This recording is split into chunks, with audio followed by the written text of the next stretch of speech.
Welcome to r/Best of Redditor Updates, where I don't really want to spoil the story, but suffice to say things get worse, and then worse, and then worse, and then worse. Today's episode is sponsored by Bespoke Post. Bespoke Post is a monthly membership club delivering a box of awesome top-shelf goods from under-the-radar brands. It's free to join, and you can skip a month or cancel anytime. 90% of the products come from small brands, many of which are based right here in the US. For example, the Tonto box, which comes with a Tonto-style Damascus blade with a carved diamond wood handle in a color of your choosing. It's great for campers and outdoorsmen. Every month, you're introduced to cool new products, outdoor gear, barware, home and kitchen goods, clothing, and even live oysters, all based on a preference quiz that you fill out. Every box of awesome has around $70 worth of goods inside, but costs you only a fraction of the value. Worried you'll get something you won't like? You can preview your box before it's shipped. You can decide to receive the box, swap it with another box, or skip that month for no charge. You only pay what you want.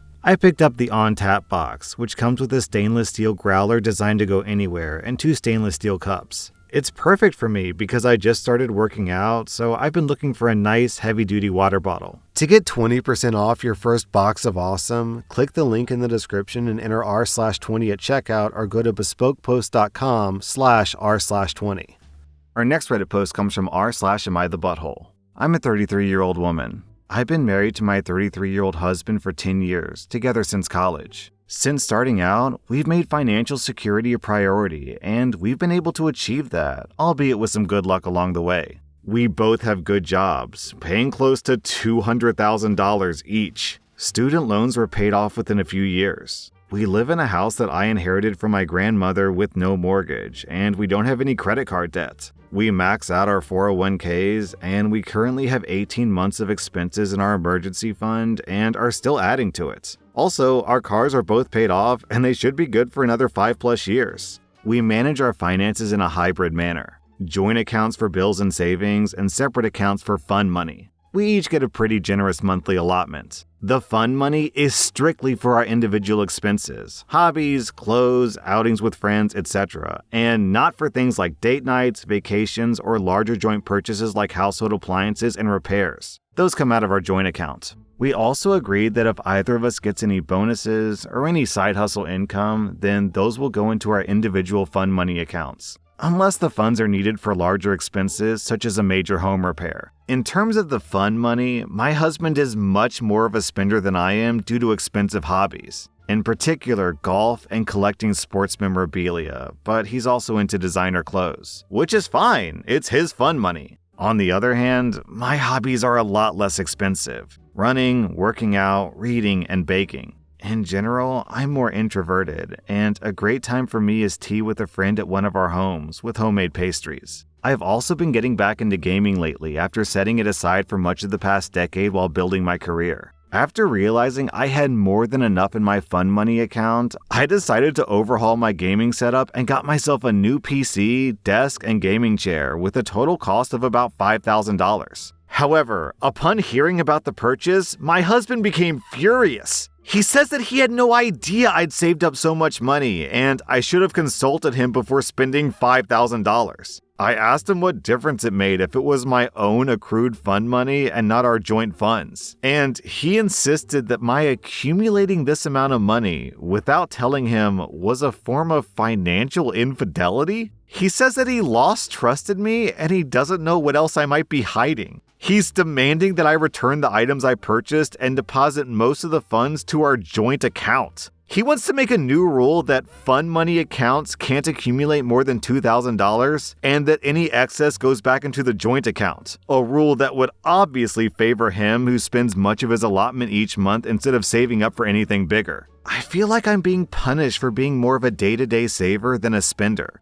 It wouldn't even occur to me to demand to know how much my husband has in his fund money account, or try to micromanage what he spends it on. I wasn't hiding anything deliberately. He never asked about it until after I made the purchases. Still, maybe I should have been more transparent about my plans. So, am I the butthole? Then, about a week later, OP posted an update. My husband finally calmed down enough to have a conversation with me. As many people suggested, it wasn't really about the money, but a window into larger issues in our relationship. Essentially, my husband has been feeling increasingly unhappy with me for a while for the following reasons. In general, he feels that he's a lot more committed to his career development than I am to mine. It's true that although we currently have about the same income, the ceiling for his field, finance, is a lot higher than the one for mine, which is tech. He's currently in an executive training program, and I'm decidedly not. He's feeling resentful that he's having to work long hours in a high-pressure environment, while I get to work primarily at home doing something that's fun and fairly easy for me, and I'm not stretching myself to do more. He's concerned that over time, these resentments are going to build, and that I'm not going to end up pulling my weight financially if he takes huge leaps in his career and I don't. He remarked that ever since I got back into gaming a few months ago, I've been putting a bit less effort into cooking. I do nearly all the cooking because I work at home and I have an easier schedule. It is true that I've been fixing simpler meals, things like grilled chicken salads or chili with cornbread, instead of elaborate meals with fussier foods and several sides. He also noticed that I haven't been doing the elaborate table settings that I used to, with flowers on the table and fancy placemats. Honestly, I didn't realize that he noticed or cared about this, but apparently he does? Acts of service are one of his main love languages, so overall he's feeling... Oh my god, okay.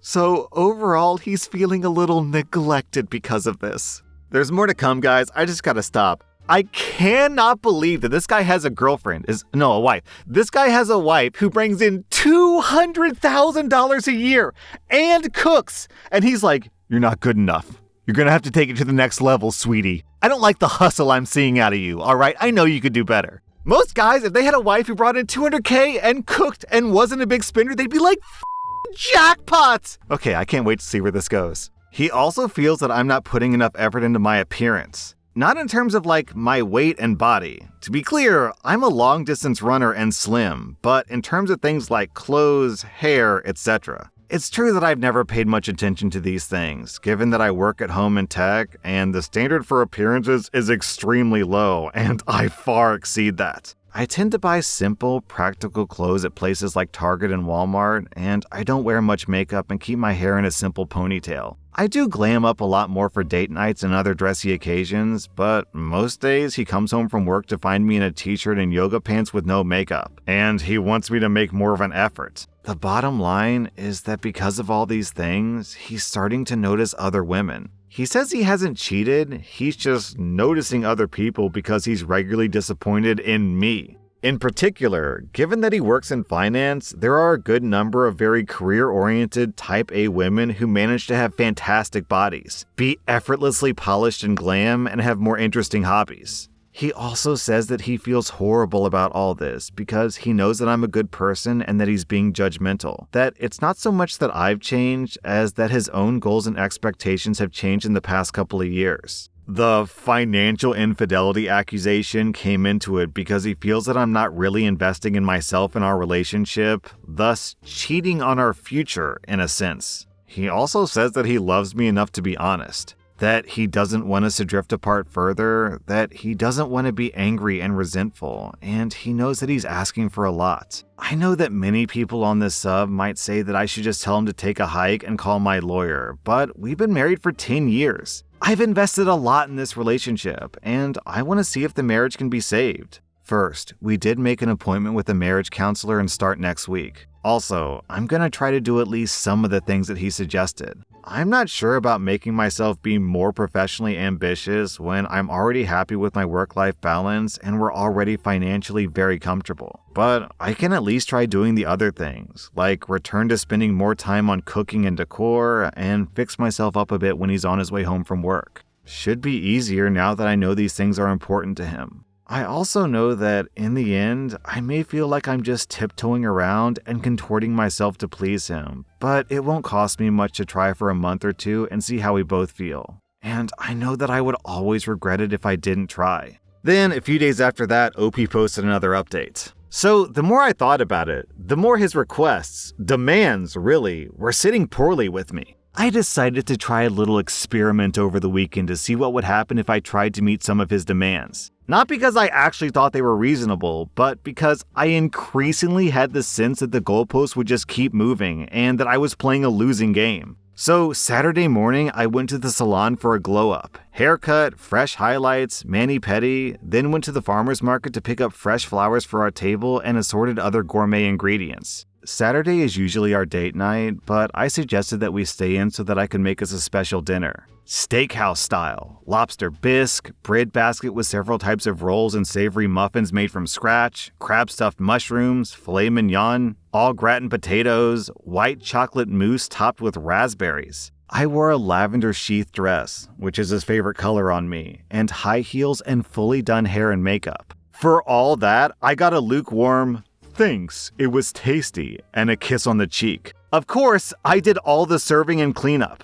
On Sunday, we usually go out, but he suggested that I make us brunch at home. So I made French press coffee, mimosas with fresh squeezed orange juice, Belgian waffles with a banana Foster topping, eggs scrambled with Parmesan and fresh herbs from our garden, roasted fingerling potatoes, and maple glazed bacon. I wore a blue sleeveless sundress, wedge sandals, and again did my hair and makeup. Again, I got a "Thanks, it's good," and got no help with serving or cleanup. Afterwards, I asked if this is what he had in mind when he critiqued me before. He said that it was a start, but that I was acting very entitled for winning credit for basic adulting. He then dropped a bomb that he was being so hard on me because he had realized lately that I had a lot to make up for due to my being a low-value woman. I asked what on earth he meant by that, and he said that it was because I wasn't a virgin when we met. What? Keep in mind, we started dating at 21. Neither of us claimed to be virgins or stated that as an expectation. Except for very religious people, which is neither of us, I don't think most 21-year-old college students are virgins. I was upfront with him that I'd had 2 previous partners, my high school boyfriend and another boyfriend that I'd had at my first year of college. And that's it. Both were committed relationships and I never had casual hookups. He then went on to say that because of my low value, I was going to need to be making it up to him for the rest of my life. That I didn't deserve monogamy or equal treatment, and that I was lucky that anyone at all wanted to marry me. And that he's connected with someone from work, so if I wanted to keep him, I'd better step up. I told him that it didn't sound like there was anything to keep if he no longer loved me, or even liked or respected me. I told him to leave, and he said that he would gladly go to his girlfriend's place. I know so many people here insisted that he was having an affair, and I just didn't want to see it. That his complaints were really all part of a campaign to distance himself from me.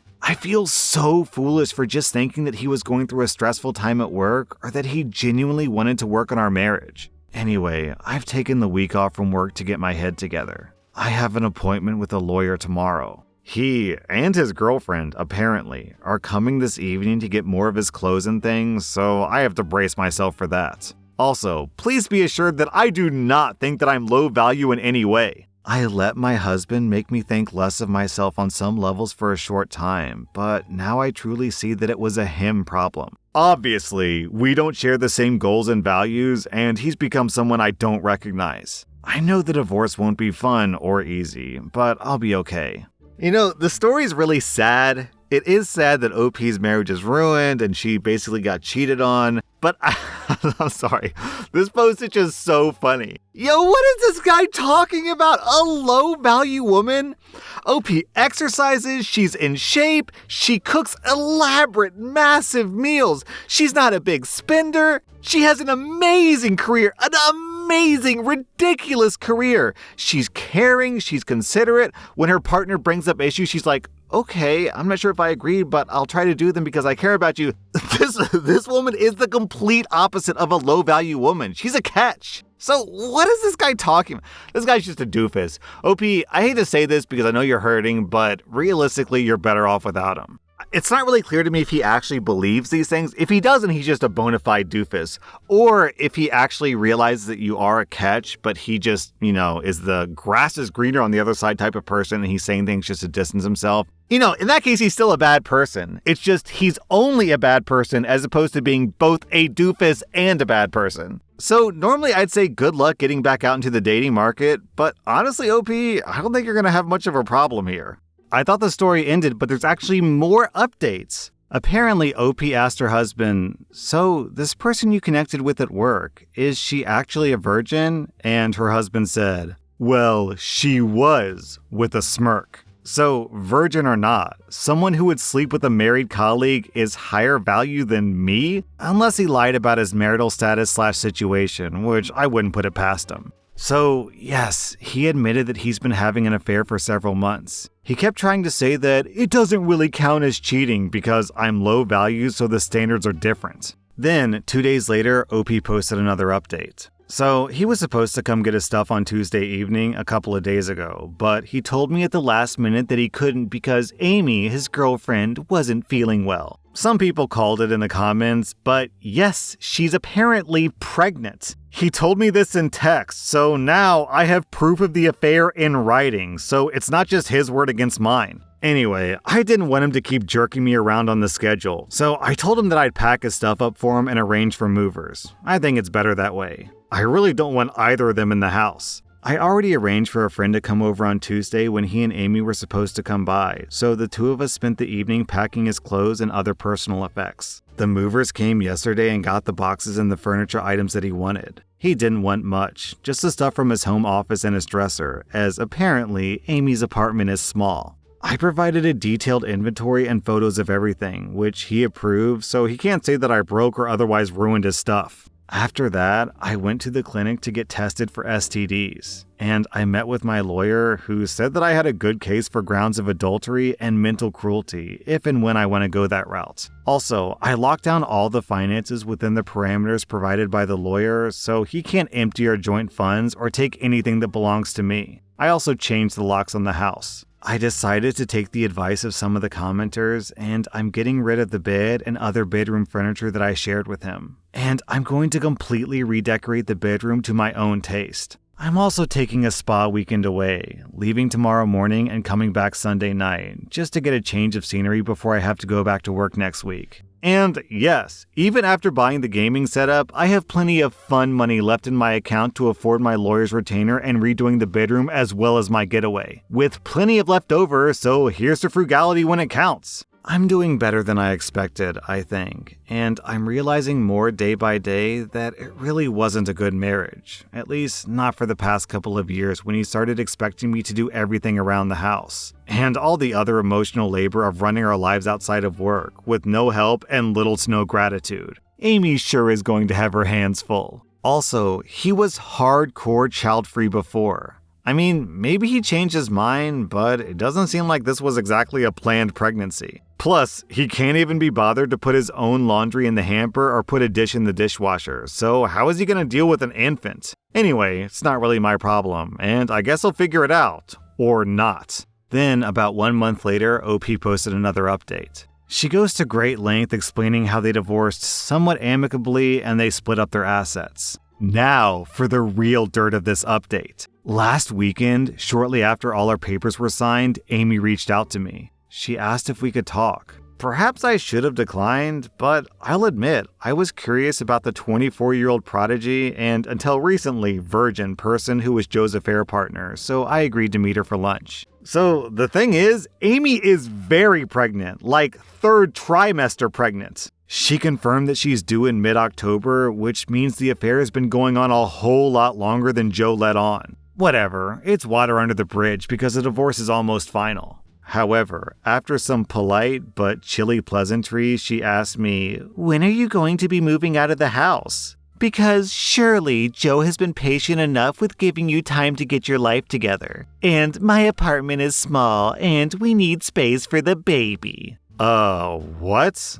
I told her that she must be mistaken because the house is mine, inherited from my grandmother. So I asked her, what else has Joe told her about me and our marriage? And lie after lie that Joe had told her came tumbling out of her mouth, along with crumbs of the real story. These gems include, 1. Well, it is true that she and Joe met at work, but it was about a year ago when they were both interviewing for the executive training program that they're now in. Amy said, though, that they first became friends before getting together romantically. Apparently, Joe told her that he was legally married, but that we had been separated in spirit and living separate lives since 2020. But that he didn't want to kick me out and make me homeless during the pandemic because I didn't make much money and we live in a high cost of living area. 2. Joe told me that we met in our early 20s when he was mentoring me in a GED prep program. That I was a high school dropout who was struggling with addiction, and essentially that he rescued me. That he helped me get clean, tutored me for my GED, and he had been supporting me ever since while I worked on college classes. He told Amy that I was prepping for an IT career and I was currently making $45,000 as a help desk technician, and that he wanted to make sure that I could at least afford a studio apartment. He told Amy that we had separated because I had relapsed and he couldn't have a meaningful relationship with a drug addict. To be clear, this is all just straight up lies.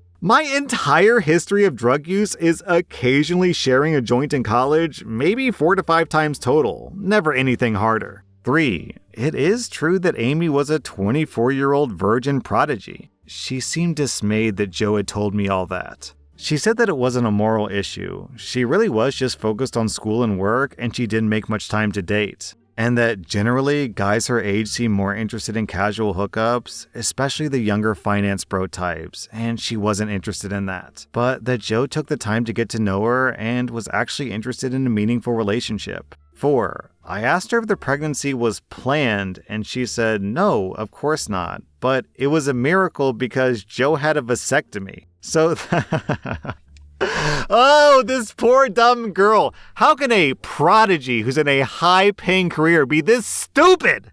Okay, so they took it as a sign that they should keep the baby. Now, to be clear, Joe did not have a vasectomy. Even though we were planning on being a child-free couple, he firmly stated that he didn't want to alter his body like that, so he left birth control as my responsibility. So it really does seem like Amy is pretty blameless here. I mean, those of us who have been around the block would likely know not to believe a guy who claims to be separated but is still legally married and living with his wife. But without Amy having any dating or relationship experience, I can see where she would have taken him at his word about everything. After all, I didn't know anything was amiss with Joe until a couple of months ago, and I was married to him. Oh man, you guys, I just put 2 and 2 together.